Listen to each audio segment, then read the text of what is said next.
Ni saa 11 n'igice tariki ya 26 ukwezi kwa gatandatu umwaka ni 2023 umwaka w'ubuhanuzi umwaka w'Imana yakuvuzeho uwo muntu urimo kutwumva watanguranye n'Imana hari Imana yavuganye nawe twizera neza ko mukibyibuka nkumenyesha ko Imana atari umuntu ngo yibagirwe amasezerano mwagiranye n'abasokuru banyu hari ibyo mwasezerana bagashitsa ababyeyi banyu hari ibyo musezerana bagashitsa Imana yacu yoyo irarenze uyu munsi udasanzwe muri kubona umuntu wenda mushobora kuba mwaheruka kera cyane kera wenda araza ko twibwira tubwire iyo yararoye turaza no kumubaza amakuru ye atubaze n'ibyo atuzaniye ikiganiro nibiracyashoboka mugezwaho buri munsi na yewe Donatien Birori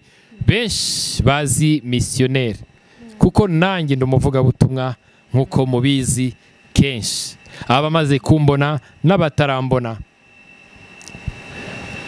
ni nyuma y'ubuhamya bukomeye cyane mu byatumye dutangirana na kino kiganiro biracyashoboka buri wese nkuko wa muhungu ujye udusetsa avuga ngo buri wese agira inyogo ye buri wese agira ubuhamya nta muntu azakubesha ngo nta buhamya agira no kuba waramutse ugihumeka nubwo n'ubuhamya nubwo benshi tutabimenya kubona ugifungura bigakunda watambuka bigakunda wakishima bigakunda waseka bigakunda nubwo n'ubuhamya ariko igitangaje benshi twarabyibagiwe hari byinshi birimo gukoreka mu isi hirya nino hari byinshi birimo kuvugwa ku mpande zose ku migabane yose y'isi hari biri gukoreka ariko benshi tutabiha time tutabiha umwanya mes chers amis mes frères et sœurs mes parents it's time n'umwanya mwiza turageze mu mwanya wo kumva icyo Imana dushakaho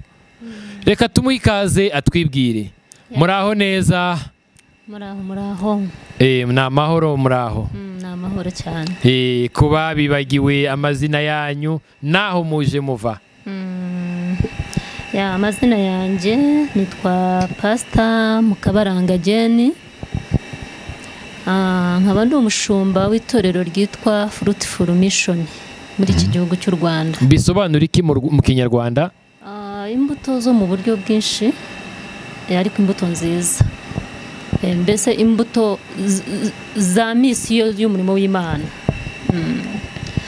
hashize igihe rero ngo twaherukanaga mwari muhugiye muki hashize igihe kitari gito hari imbere ya covid imbere y'umuzo w'ubuyobe nkuko nabivuga w'ubugesera w'ubuyobe bita coronavirus ibihe bitari byoroheye umuntu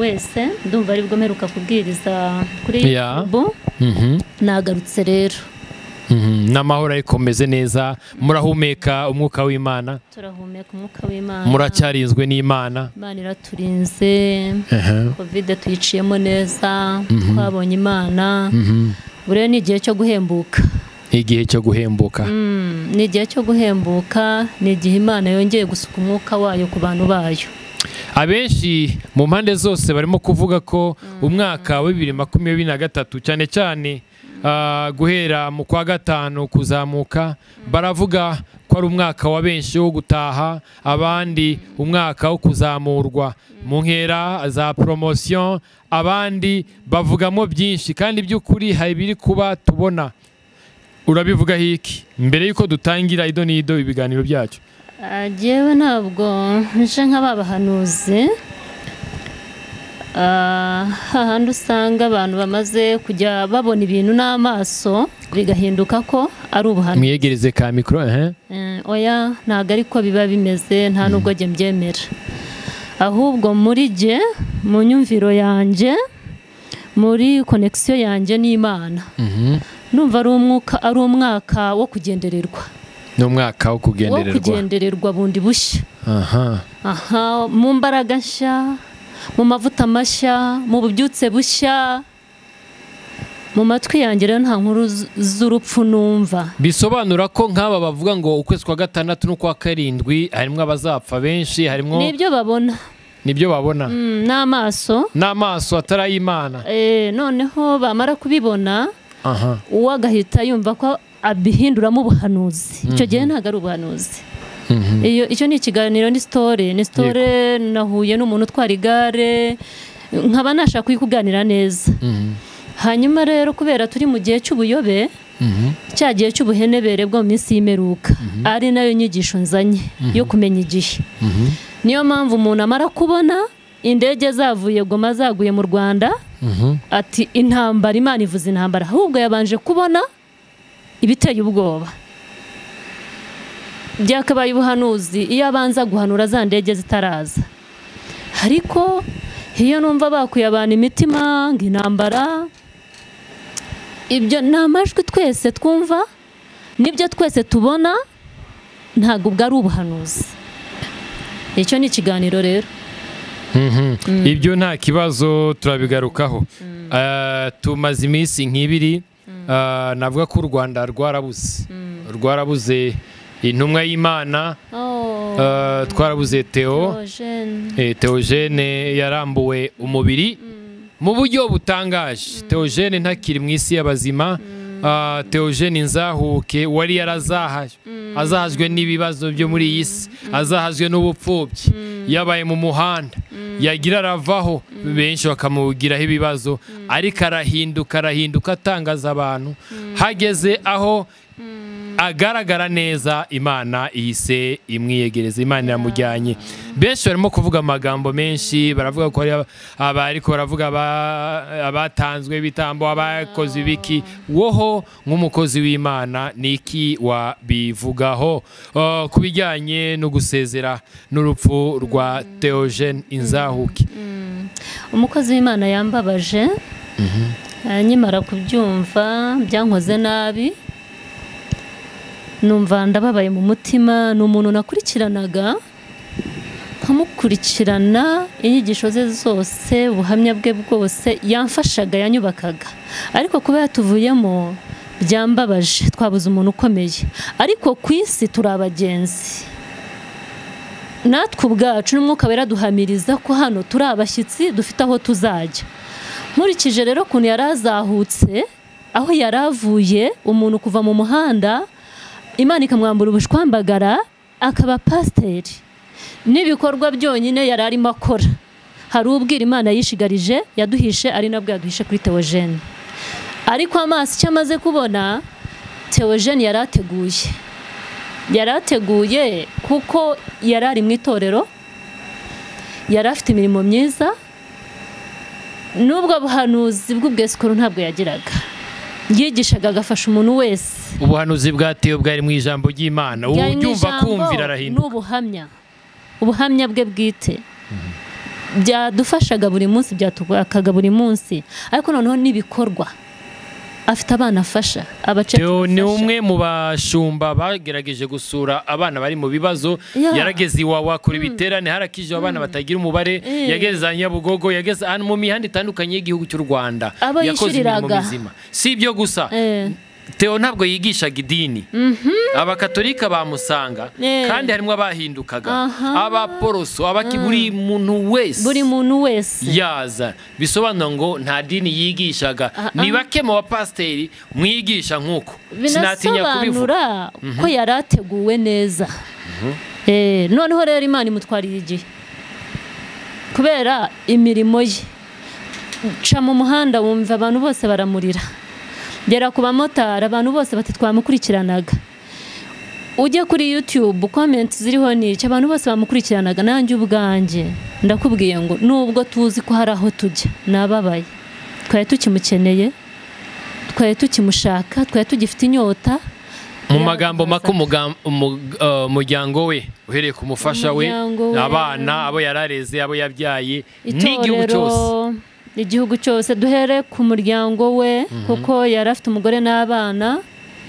Amavuta yari ari kuri uriya mushumba Theogene, ndababwira ko ari bwambara umugore, kandi agomba kuvukamo imbuto zizarera bariya bana.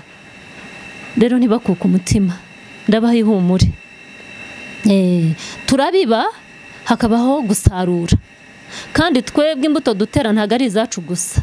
Buriya rero umurimo yasize atangiye, umugore we yambara imbaraga, asubiramo imbaraga, yambara inkweto z'umugabo we, nawe Imana izabana nawe n'abana be.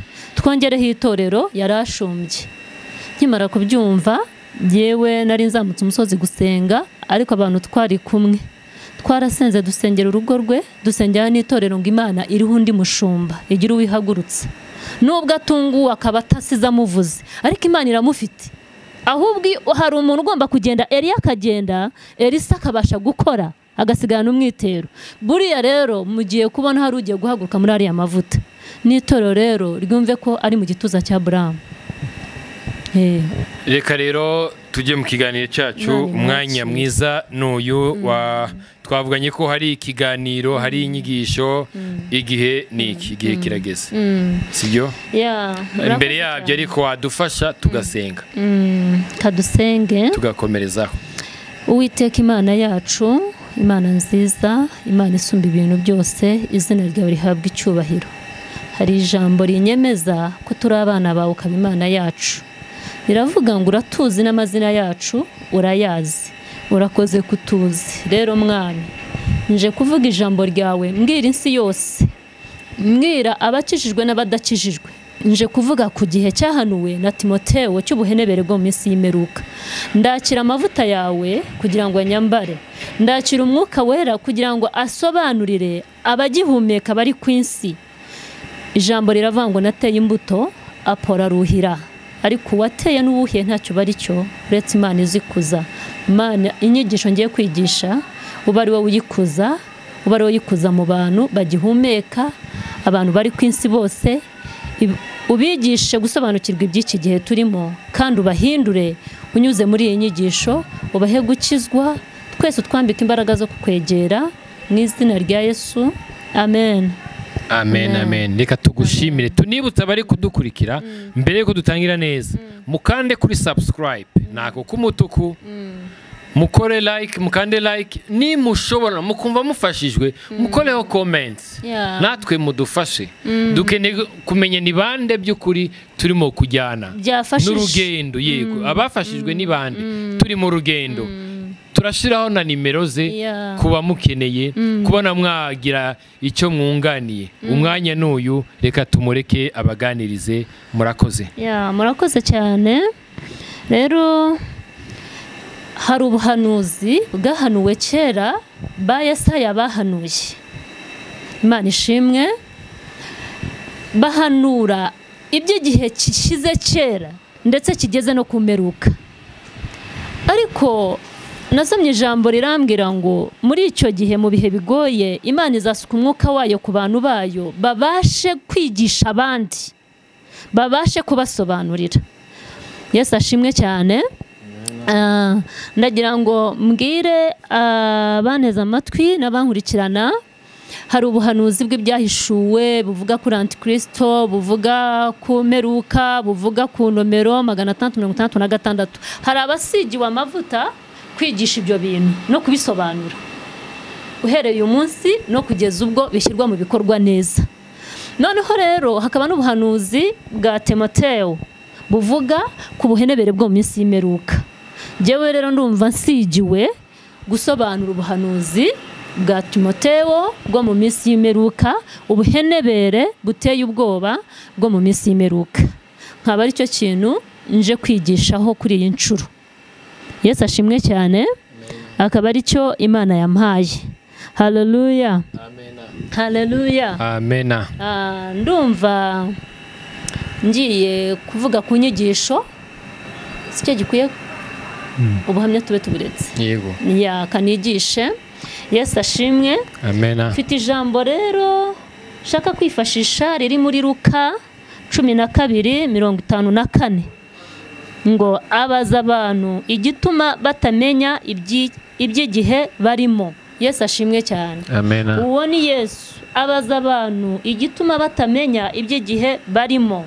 Umurongo wa 54 haravuga ngo nuko abwira abateraniye aho nabo ati, iyo mubonye igicu kivuye iburengerazuba, uwo mwanya muravuga ngo imvura iragwa, kandi niko biba. niyo mubonye umuyaga uturutse ikusi muravuga ngo haraba ubushyuhe kandi niko biba. Mwandyarya mwe ko muzi kugenzura isi n'ijuru, niki kibabuza kugenzura iby'iki gihe? Haleluya. Amen. Urumva umurongo wa 55 haravuze ngo niyo mubonye umuyaga uturutse ikusi muravuga ngo haraba ubushyuhe kandi niko biba. Mwandyarya mwe ko muzi kugenzura isi n'ijuru, niki kibabuza kugenzura iby'iki gihe? Rero iby'iki gihe ngiye kubisobanura mu buryo bubiri. Ngiye gusobanura ubuhenebere bw'insi, noneho nongere mvuge ku buhenebere bw'itorero. Ariko itorero cyane ho aho nshaka kugira ngo babyumve nuko itorero ritembye rikajya mu isi. Imana ishimwe cyane. Amen. Amen. Ni ukuvuga ngo iyi nyigisho ndimo ndavuga ko ubuhenebere bufashe insi cyane. Insi yahenebereye, ari ukomeye insi yamuhenebereyeho, ibihe biramuhinyuza, ibihe byamucanze. Ari ugaragara nk'uworoheje nawe ibihe biramukomereye. Haleluya. Ari ufite amafaranga ibihe biramuhinyuza, arasa na wa wundi utayafite. Ibibazo afite birangana nibyo wa wundi udafite amafaranga. Umuntu wese akanuye amaso, umuntu wese ntatuje. Ibyo ni ibihe bishaririye bikomeye. Timoteyo yavuze ubuhenebere bwo mu minsi y'imperuka, avuga ko bizaba bitoroheye umuntu wese. Aha ntabwo Timoteyo yavuze itorero gusa, ahubwo yavuze ko uzaba akiriho wese muri icyo gihe ari ibihe bisharira. Imana ishimwe cyane. Rero umwuka wera natwururukaho aduhe gusobanukirwa ko turi mu bihe by'ubuhenebere bwatangiye. Ab'iki gihe turi mu buhenebere. Ubu ni ubuhanuzi bahanuye kera, ariko ubu tuburimo, ntabwo tukibutegereje. Yesu ashimwe cyane. Amen. Nifashishe wenda urugero rwa COVID ku buhenebere bw'isi. Abantu bose baratunguwe. Twabonye abari ku migabane yo hanze bakomeye, aribo dukuraho imiti, aribo dukuraho ubutabazi bukomeye, nabo bapfushije abantu, byarabahinyuje. Nabo bagumye mu nzu, nabo bananiwe kujya guhaha. Yesu ashimwe cyane. Umuntu atinya undi. N'uwapfushaga agapfusha umuntu we ntiyamuhambaga, ntiyamukoragaho. Mu gihe tubona umuntu atuvuyemo tukarira tukarambarara, no kuri ya ntumbi tukaririraho no kwisanduku, ariko ntawamwegeraga. Byari ibihe bibi. Noneho abo ku mugabane w'Uburayi bakarira, abo mu Bushinwa barashira, natwe muri Afurika turarira. Urumva ko ibihe bishaririye buri umwe? Cyane. Ubwo ni ubuhenebere. Timoteyo aravuga ngo bizabanza bize mu buryo bwihishe, bw'amayobera, bw'impuhwe, bw'ubutabazi, bwo kwirwanaho, bw'ubwenge bwinshi, noneho bishyikaho bisharira. Ubu rero turi muri cya gihe bicihisha, bikiri mu mpuhwe, ariko byamaze kudufata mu maraso. Yesu ashimwe cyane. Ni igihe cy'ubuhenebere, aho tuzabona amahano mu nyanja, indwara zidasanzwe, amahano mu kirere, amahano, indwara zitabaho.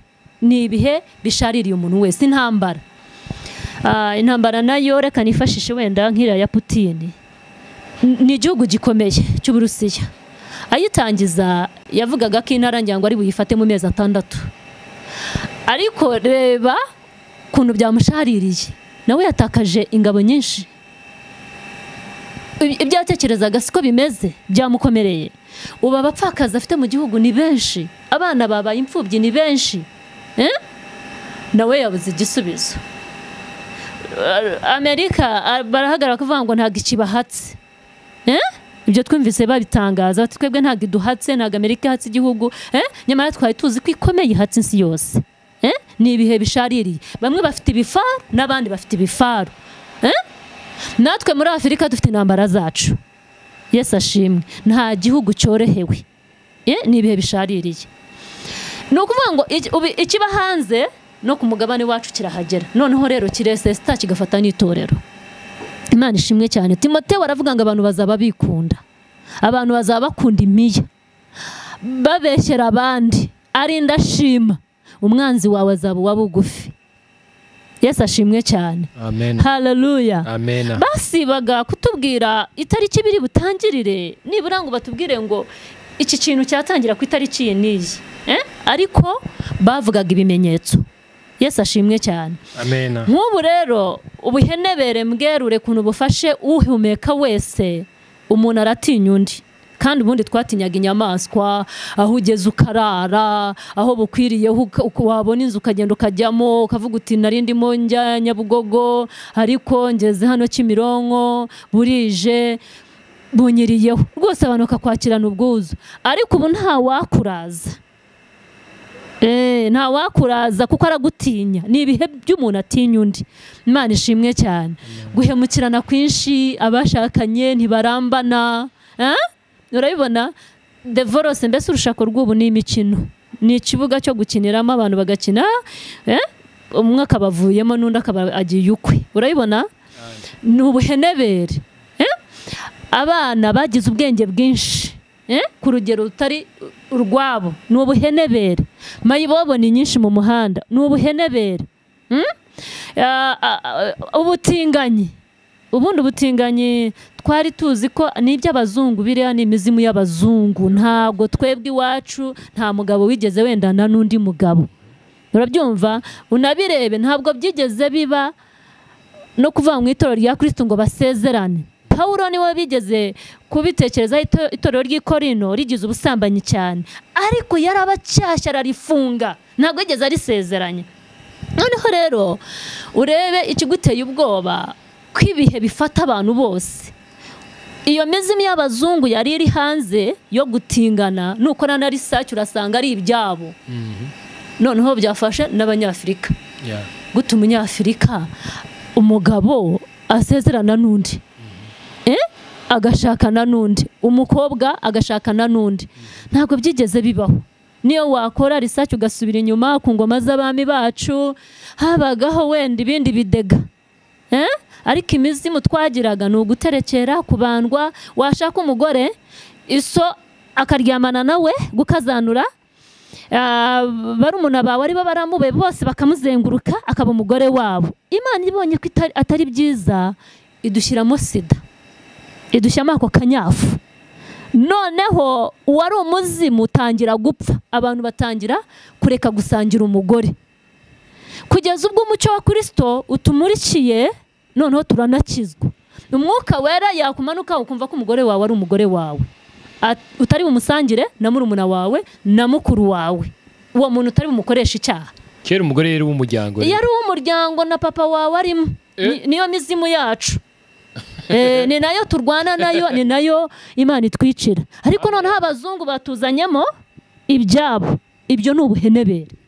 Umugore wawe na papa wakajyaho, abakuru bawe bakajyaho. Papa wawe rwose akaza agakorakora, agasaba ibintu, akabikora neza. Noneho renda nijoro ukaryamana n'umuhungu we. Uwo ni wo wari umuzimu wacu nko mu Rwanda twebwe Abanyafrika. Ni nawo dusenya buri munsi, ni nawo dusenga ngo Imana yice burundu. Kandi ranawishe kuko tumaze kubaturwa. Ubu ngubu gukizwa bifite amanota meza. Ubu ngubu abagabo barakijijwe, umugabo agatunga umugore umwe, umugore akagira umugabo umwe. Urabireba, atari bya bindi afite ubwoba ngo nimbyanga nkanihagararaho baranyirukana. Ubwo ni ukuvuga ngo umwuka wera araganje muri Afurika. Icyo kintu Imana irakitwiciye. Urabibona, ni ibintu by'abami byarashize, ntawe ugiterekera. None kubera ko ari ubuhenebere bufashe insi, batuzaniye abatinganyi. Iyo ni imizimu y'abazungu. Buriya ahubwo Museveni Imana imuha umugisha, imudukomereze, kubera ko ku isi yose w'igihugu cye yanze kugitanga mu maboko ya shitani. Ahagaze ku ijambo rero. Uti ijambo rihe? Reka ndikwereke. Uyu mugabo mumureke no kumurwanya kuko ari mu mwuka wera, ari mu ijambo, kuko Imana yamushinze abantu. Imana ishimwe cyane. Museveni ni umukozi w'Imana. Ni umukozi w'Imana. Imana iyo kugize perezida, ibikugize pasiteri ku rwego rwo hejuru rwa pasiteri, ibiguhaye abo bantu ibizaba kubaza. murumva Imana ishimwe cyane Amen. rero iyo wakira ikintu mu gihugu burya igihugu bugitanze iyo uvuze ngo gukuramo inda ndabyemera ubu batanze gukuramo inda nuri bikurema arumva nta cyaha iyo uvuze ngo ubutinganyi ndabwemeye idarapo ikazamurwa burya urabatanze twese turababyeyi nkanjye mbibonye narababaye mfite abana nibamara kumva ko ubutinganyi bwaciriwe barajya mu birori n'abana bandi batingane nabo usange babibonye Imana ishimwe cyane Amen. ariko kuko Museveni ahagaze mu ijambo riri ijambo ahagazemo ni iry'Imana cyane iryo Museveni yanditse ni iry'Imana ari mu mwuka yanze gutanga igihugu okay. yanze gutanga igihugu Imana imuha umugisha Imana imukomeze Imana ishimwe cyane Amen. Amen. Amen. Buriya rero biriya ni iby'abazungu babigumana iwabo babigumana iwabo bareke kudusiga imizimu yacu dufite ibyo turwana nabyo kandi barimo kuduteza umujinya w'Imana yego Imana ishimwe cyane Amen. ndimo ndashaka iri jambo ry'abatinganyi riri mu Balewi kuko abatinganyi bamyeho ndiba no muri Loti bari bahari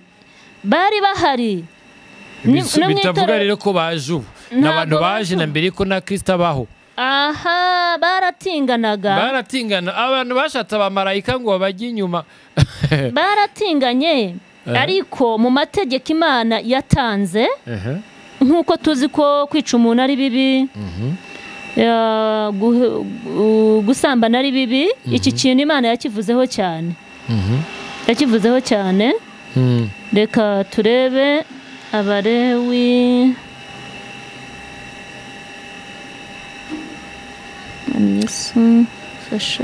Nshuti bavandimwe turakomeza kumva ijambo ry'Imana riri mu buhanuzi bukomeye cyane ntabwo biteye ubwoba ariko birabereye kugira dukure mu mwuka abenshi turimo turakura fizikali ariko ikintu kitagira Imana mu buzima bwe biragorana cyane wa muntu we rero urimo kukurikira biracyashoboka ukaba wumva hari aho wajugunye Imana hari aho wibagiwe Imana it's time umwanya n'uyu dufata akanya keza tugaruke by'ukuri biracyashoboka ko twihana biracyashoboka ko dutanga imbabazi biracyashoboka kuri buri kimwe cyose ko tugiha intumbero umurongo reka dukomeze twumva inyigisho Haleluya Amen. Yesu ashimwe cyane Amen.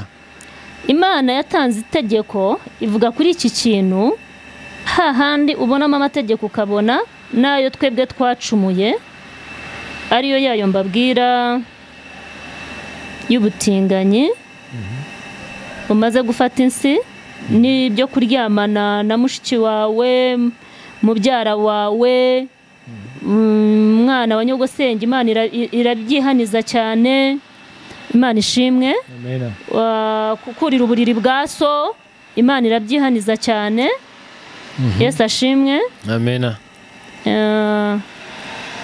ndimo ndareba iki cyanditswe kugira ngo mbasobanurire mu ijambo buriya ikintu cyose iyo tugikuye muri iri jambo kuko ari ubuhanuzi bwuzuye biradufasha ndacyari kuri icyo kintu cy'ubutinganyi ni ubuhenebere buteye ubwoba bwo mu minsi y'imperuka noneho rero kubera ko ari iminsi isatira Yesu yaravuze ngo nitubona bene ibyo bisohoye ibiri muri iki gitabo tujye turushaho kwegera Imana iduhisha umunsi ariko iduha ibimenyetso iki rero ni kimwe mu bimenyetso bitwereka ko duhenebereye dusatira imperuka Yesu ashimwe cyane Amen. Haleluya Amen. Imana ihabwa icyubahiro Amen. rero nkaba mvuga ngo insi irahenebereye cyane Imana ishimwe cyane Amen. reka ngaruke rero ku ijambo Timoteyo yavuze Timoteyo wa 2 ibice 3 umurongo wa mbere Yesu ashimwe Amen.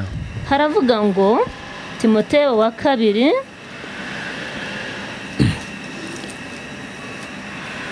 ibice 3 umurongo wa mbere ngo ubuhenebere buteye ubwoba bwo mu minsi y'imperuka Yesu ashimwe cyane ijambo ryo muri Luka hatubwiye kumenya igihe. Imana ishimwe cyane. Nk'uko dufite ubwenge bwo kugenzura ibicu tukamenya ngo birakubye, imvura igiye kugwa, turime, dutere imbuto, zere, dusarure, turye, tubeho. Niko tukwiye no kugwiza ubwenge bwo kumenya neza ibi byanditswe no gusobanukirwa ibihe by'ijuru aho bigeze, kuko isi ifatanya n'ijuru cyane mu mikoranire. Imana ishimwe cyane. Ni rezo yihuta. Rero umuntu ahabwa ubwenge bumutandukanya n'inyamaswa, akamenya ibihe by'Imana, akamenya n'ibihe bya shitani. Turi mu bihe rero shitani ngira ngo azamutse gukora. Imana ishimwe cyane. Haleluya. Yesu rero aratubwira kumenya igihe nk'abanyabwenge, nk'uko tubasha kugenzura ibihe, tukubaka, tukamenya ngo turahinga, tukamenya ngo turorora, turagera ku majyambere.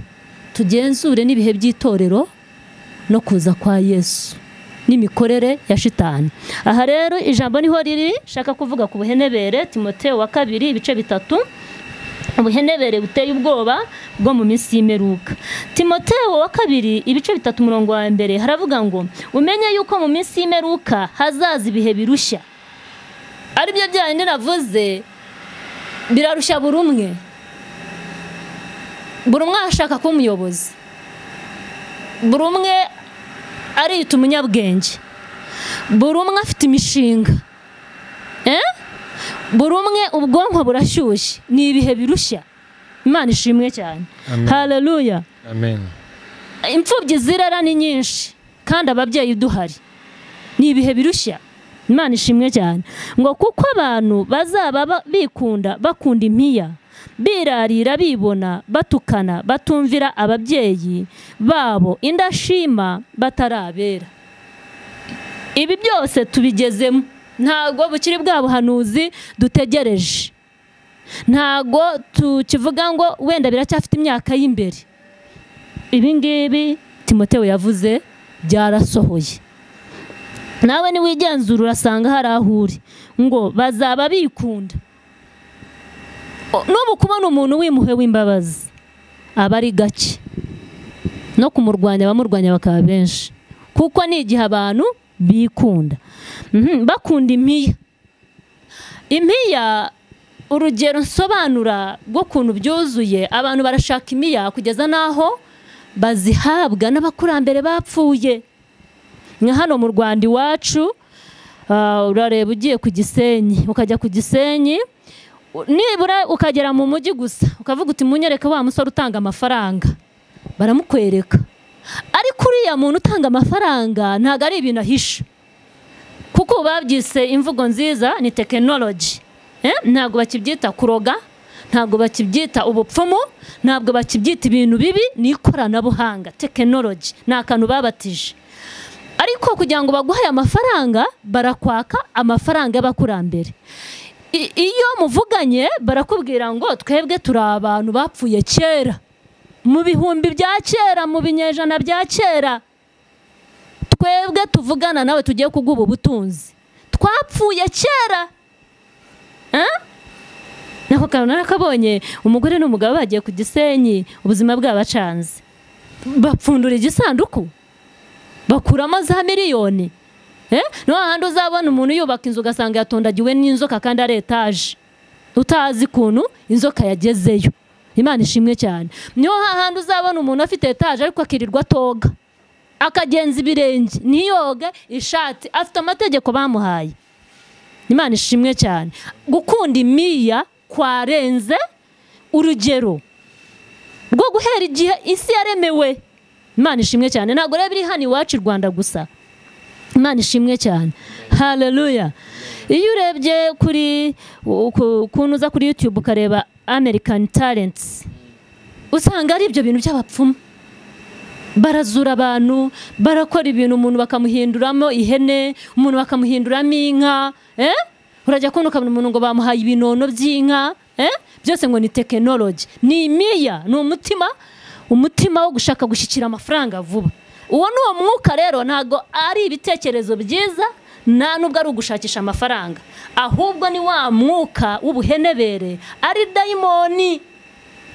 Imana ishimwe cyane. Iki dayimoni rero irihisha, ariko ni dayimoni wo kwica. Urabyumva? Ni uwo mwuka wo kwica, kuko ugomba kubihabwa ufite ibyo watambye, ugomba kubihabwa uzi kujya gukorana n'abapfu bapfuye, warya amagufwa yabo, ubaguha ifu yabo, ukanywa mu cyayi, ariko ni umwuka w'abapfuye. Urumva ikintu winjiyemo? Urakunda imiya, ariko ubuzima bw'insi wabuvuyemo, tayari wagiye mu buzima bw'ikuzimu. Ubwo ni ubuhenebere bufashe insi yose. Bakunda imiya, birarira, bibona, batukana, batumvira ababyeyi babo, indashima, batarabera. Imana ishimwe cyane. Kwirarira, indashima, batarabera, batukana, kutumvira ababyeyi ni ibintu biriho cyane. Imana ishimwe cyane. Abana barakubwira ko bafite ubwenge bwinshi. Imana ishimwe. Hahandi umwana asigare umubyeyi akabona ko umubyeyi nta bwenge agize ate afite. Imana ishimwe cyane. Nta mubuza kujya mu muhanda, nta mubuza gukora ibye. Umubyeyi arakora ibye n'umwana arakora ibye. Imana ishimwe cyane. Ibi ni ibyanditswe bisohora. Bagira urugomo, badakunda ibyiza. Yesu ashimwe cyane. Aka kantu rero badakunda ibyiza, ni ukuvuga ngo turi mu buhenebere aho ibyiza bitwikiriwe.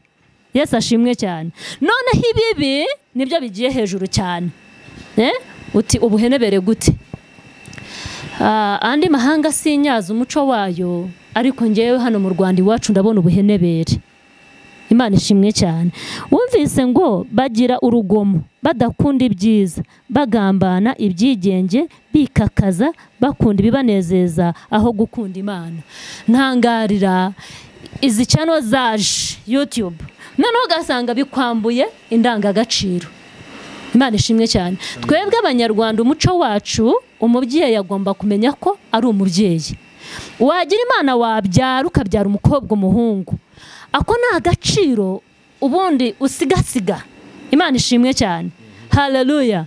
Ukaba wareka kuvuga ikintu kibi umwana ngo acyumve, ukaba wareka guhemuka ngo umwana akura azi ko wahemutse. Imana ishimwe cyane. Ariko abantu bubu ntibatinya guhemuka. Imana ishimwe cyane. Haleluya. Ndumirwaho ababyeyi mu Rwanda biyambuye agaciro, ugasanga umuntu w'umubyeyi yagiye kuri channel yiyambuye ubwambure bwe, kandi ubwo umwana waraza kureba YouTube. Bien sûr. Ubwo umwana hari ubwo bukimuhaniye. Oya, noneho ugasanga ngo afite channel. Bisobanura ko ikibazo cy'amacano rero ari cyo gikomeye mu buzima tugezemo. Jewe ndimo kwigisha yuko ubuhenebere bumaze kudufata, aho umuntu ari ikigenge, bantu bakunda ibibi, ibyiza ntibakibikunda. Ugasanga uwo muntu nawe bamukurikiranye. Imana ishimwe cyane. Ugasanga umuntu w'umubyeyi wabyaye w'umugore, ugasanga aho kugira ngo avuge wenda ngo igitsina cyangwa se hagire kuna cyubaha, hagire kuna gitsinda, ahubwo ugasanga arakivuga nkuko akiri. Yaba avuga ku miterere y'umugore akayivuga ukwire, yaba avuga ku miterere y'abagabo akayivuga ukwire. Agatangira ngo umuntu yoga gutya, ngo umuntu ajya, noneho ugasanga ibyo bibi ahubwo abantu nibyo bakurikiranye, noneho bimwambuye ubwiza bw'agaciro k'umubyeyi, bimwambuye indangagaciro y'uko afite abana. Abana bari bumukurikirane, abana bari butaye bavuga ngo mama, abana ukeneye ko ejo bazavamo abayobozi, abana bazakorera Imana. Noneho tureke iby'Imana tujye mu muco. Buriya nubwo abantu baba batarakizwa, niho Yesu yavuze ngo noneho we uwo muntu bamubwiye ngo yatwubakiye sinagogi, afite imico myiza kuri uyu musozi, yavuze ngo asigaye najye muri Yorodani avuka ubwa kabiri. Sibe n'itorero indangagaciro n'iz'umuntu wese waremwe, noneho zigashimangirwa n'igihe umaze gukura, wabaye papa, wabaye mama. Ugomba kuzirinda kugira ngo ubashe kurera undi muryango. Umuryango ni ikintu cyashyizweho n'Imana, ni ikintu uzatesha agaciro Imana ikakiguhanira, ni ikintu uzonona ukabura ijuru. Imana ishimwe cyane. Imana izakubaza umugore, Imana izakubaza abana, Imana izakubaza abahungu wabyaye n'abakobwa wabyaye. Umuryango wawurinze ute? Noneho rero iyo ubonye ugasanga umubyeyi yatandaraje, harimo aravuga ubwambure bwe, harimo arabugaragaza, kandi si ingumba. Ukuvuga ngo umuryango w'Imana yawushenye. abantu bakunze ibibi. Imana ishimwe cyane. Uko ni ubuhenebere rero, ndagira ngo ntangarize isi ko byasohoye byabaye. Ubundi mu muco wacu no mu muco w'abantu nta mubyeyi wiyambura ubusa mu maso y'abana. Nta mubyeyi wiyandagaza ngo yandagaze uko yaremwe. Turatwikira tukaninguriza n'umwana ntamenye icyo ari cyo. Ubu mvuze nkavuga ngo umuntu yagiye mu kibuga gukina umupira, umwana yajya gushaka baro akajya kureba naho ikibuga kiri, akujyemo afite ikindi kintu mvuze. Ako noneho umunyarwandakazi arambara ubusa ku mugaragaro. Ibyo rero mwebwe murabibona mukabiha hiti, mukavuga ngo ni ubusirimu, ngo abagore babaye abasitari. Ni ubuhenebere. Ntago kera byigeze bibaho no mategeko y'Imana, ntago ari byo. Imana ishimwe cyane. Ni ubuhenebere buteye ubwoba bwo mu minsi y'iki yimeruka. Nuko rero Timoteyo yavuze bitangira buhoro rwihishwa. Imana ishimwe. Ariko bigezaho umubyeyi atagihana umwana, umubyeyi atacyubaha umwana. N'umwana rero ntago azubaha umubyeyi, kuko iyo wareze umwana akura yumva impanuro. Si kimwe na wundi utarareze umwana we. Imana ishimwe cyane. Yanatana ukavuga uti uyu mwana naramwirereye, yananiranye ariko jye naramureze. Noneho rero umuntu w'umubyeyi wiyambura akiyandagaza akiyerekana, ameze nka cya gipfapfa cyataye umwana, ameze nka cya gipfayo ngo cyamujugunye ku nzira. Uyu mwana yaribwa n'inzoka, uyu mwana yaribwa n'intare, uyu mwana ingurube zaza zikamurya, ntacyo bimbwiye. Urabyumva? Tayari yishe umwana. Iyo utareze umwana uba umwishe, umukuyeho amaboko. Imana ishimwe cyane. Rero no kwiyambura ububyeyi ni icyaha Imana izakubaza. Kwiyambura indangagaciro ni ubuhenebere buteye ubwoba bwo mu minsi y'imeruka. Reka rero ngaruke ku buhenebere bufasha itorero. Yes. Ubuhenebere rero bufasha itorero nibwo nshaka kubabwiraho. Yesu ashimwe cyane. Haleluya. Yesu ashimwe cyane. Ubuhenebere buteye ubwoba bw'itorero, itorero rimaze kwivanga n'isi. Iyo turebye itorero dusanga itorero ari umugezi. Bibiliya ivuga ngo ni umugezi munini, ni inyanja nini, ifite amasoko, irazukuka buri munsi, ushika naho utabasha kuyoga ngo uyice. Imana ishimwe cyane.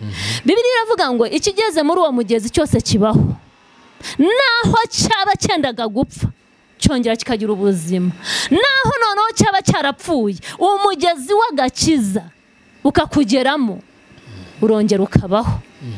Bivuga ngo itorero ni ubuzima, itorero ni ubugingo, ni government nziza.